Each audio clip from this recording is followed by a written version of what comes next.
बाजार में जिस तरह से आए दिन इन्वेस्टर्स के पैसे डूबने की खबर हेडलाइन बनती है, लगातार बाजार के अंदर ऐसी सुर्खियां युद्ध के काल में बन रही हैं कि यूएस ईरान का वॉर हुआ तो 51 लाख करोड़ रुपए बाजार से खत्म हो गए। तेल कंपनियों पर ईरान का हमला हुआ, ईरान की तेल कंपनियों पर हमला हुआ, बाजार में असर देखा। ईरान के युद्ध से बाजार में हाहाकार हमने कई सेशंस ऐसे आपके सामने ऑलरेडी किए हैं।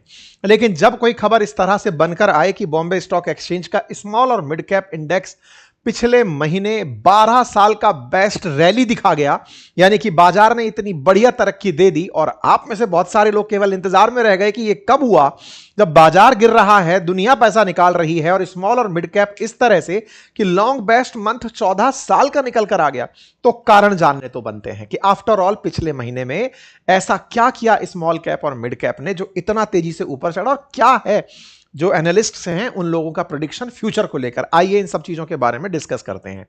चर्चा किस बात की है? चर्चा है कि अप्रैल का जो महीना बीता है इसमें मिड कैप और स्मॉल कैप के जो स्टॉक्स हैं उन्होंने बहुत तेजी से बाजार पकड़ा है। कैसा कि निफ्टी 50 करीब 5.8% बढ़ा, निफ्टी 100 लगभग 7% बढ़ा, निफ्टी मिड कैप 150 जो है वो 10.7% बढ़ा और स्मॉल कैप जो है वो 250 13.4% बढ़ा।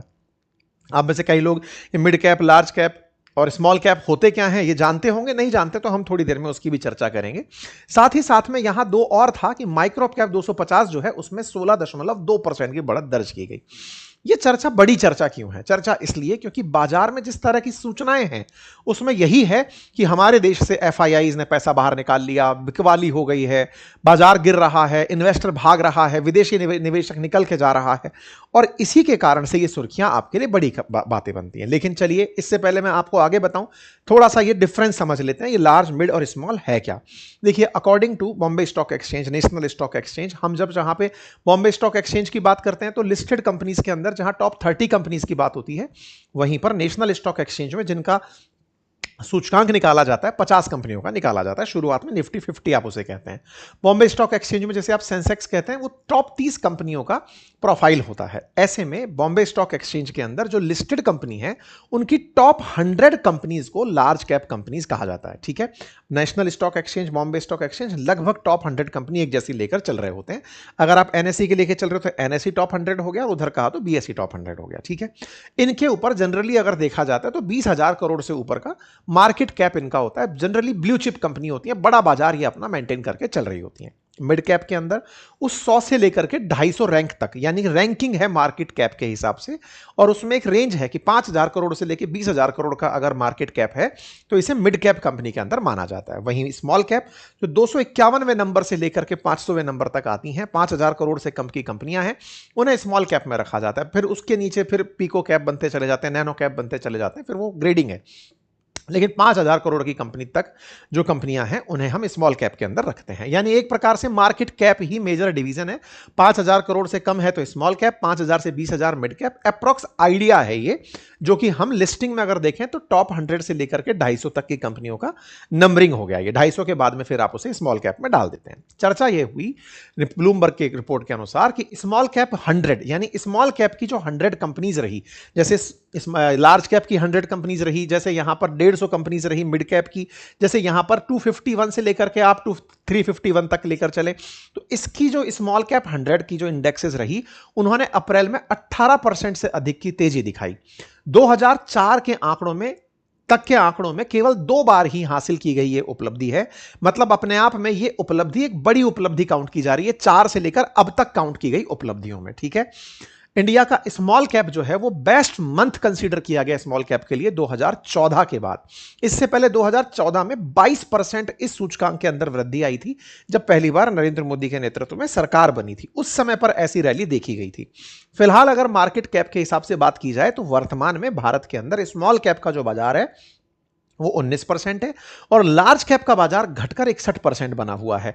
मतलब बाजार भारत में ऑलरेडी स्मॉल कैप और मिड कैप का बड़ा हो चुका है और ऐसे में स्मॉल कैप के अंदर इस तरह का परिवर्तन बाजार को एक अलग उत्साह देता है। एक चीज मैं यहां पर बता दूं कि जब आप सेंसेक्स का नंबर सुनते हैं तो उसमें स्मॉल कैप और मिड कैप का कोई रोल नहीं होता है, क्योंकि वो केवल टॉप 30 कंपनी से दिखाई देता है। तो आप हो सकता है कि कई बार ऐसा देखें कि बाजार तो गिर रहा है, आपको सुनाई दे रहा है कि सेंसेक्स गिरा, लेकिन स्मॉल कैप और मिड कैप उठ गया। क्यों उठ गया? क्योंकि उसके अंक वहां शामिल ही नहीं हो रहे। अब ये क्या मतलब हुआ, इसको आसान तरीके से समझते हैं।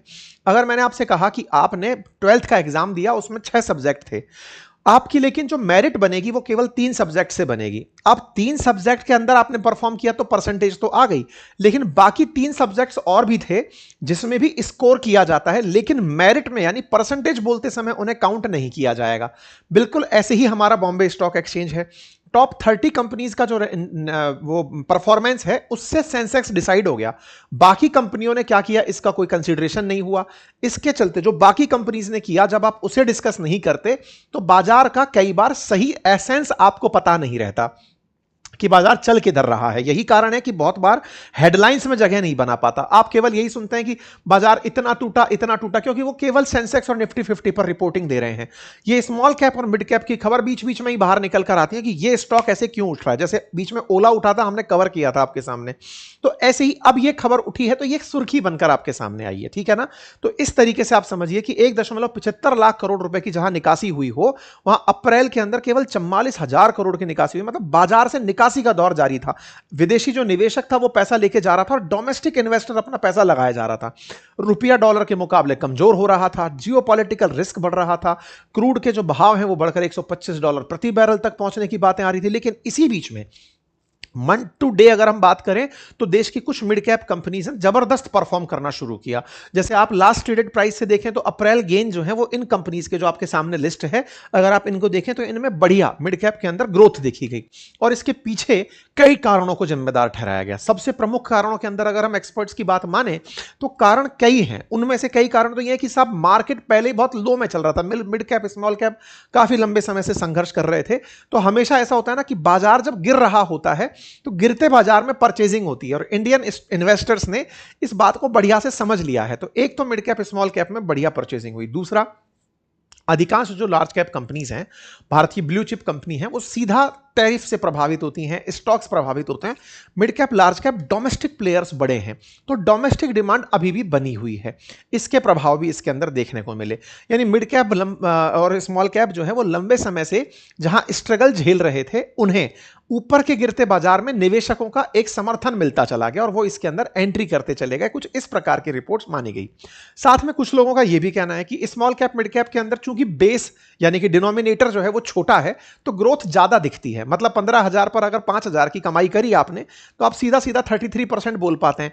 लेकिन वहीं 50,000 के निवेश पर 5,000 की कमाई की होती, स्टॉक महंगा था, 5,000 की एडिट हुई, तो उसमें परसेंटेज कम नोटिस होती है। इसलिए बोले यहां पर आपको ऑब्जर्व जल्दी होता है कि बाजार ने हमको बढ़ोतरी दी है। तो सबके कुछ लोगों के ऑब्जर्वेशन मेथड्स हैं और कुछ का कहना है कि बाजार में रियल में इस तरह की पॉजिटिविटी देखने को मिली है। अब सवाल है कि साहब क्या ये लगातार जारी रहेगी? देखो, इस बारे में संकेत तो सकारात्मक ही हैं।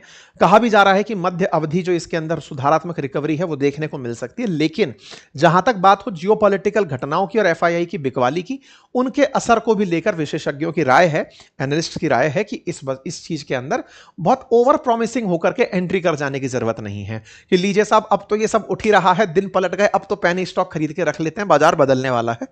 इस तरह की संभावनाएं से बचने की आवश्यकता है। यानी कि बाजार में लॉन्ग समय के लिए जो निवेशक है वो बैठ करके निवेश करते समय अति उत्साह में निवेश ना करें। और अक्सर मैं निवेशकों से ऐसे समय में जब बाजार आपको लगातार ऐसी सूचनाएं देता हो जो अति उत्साह से प्रेरित ना होती हो, तो आपसे एक छोटी सी गुजारिश रहती है कि निवेश के कुछ नियमों की पालना करें, जो अक्सर हमने आपसे कई बार डिस्कस की है, कुछ अच्छे लोगों से भी आप तक पहुंचवाई हैं कि आप निवेश वही करें जो आपकी सेविंग्स है, निवेश वही करें जिसे निवेश कर सकते हैं, जरूरत का पैसा निवेश ना करें।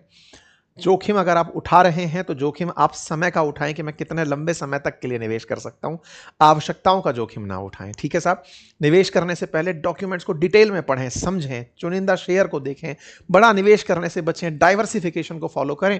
ये कुछ हमारी एनी टाइम आपके पास राय रहती है। खबरों से प्रभावित होकर पता चले कि इन्होंने कह दिया चलो अब चलते हैं, भैया मैं आपसे फिर कहूंगा अपनी रिसर्च प्रॉपर करें।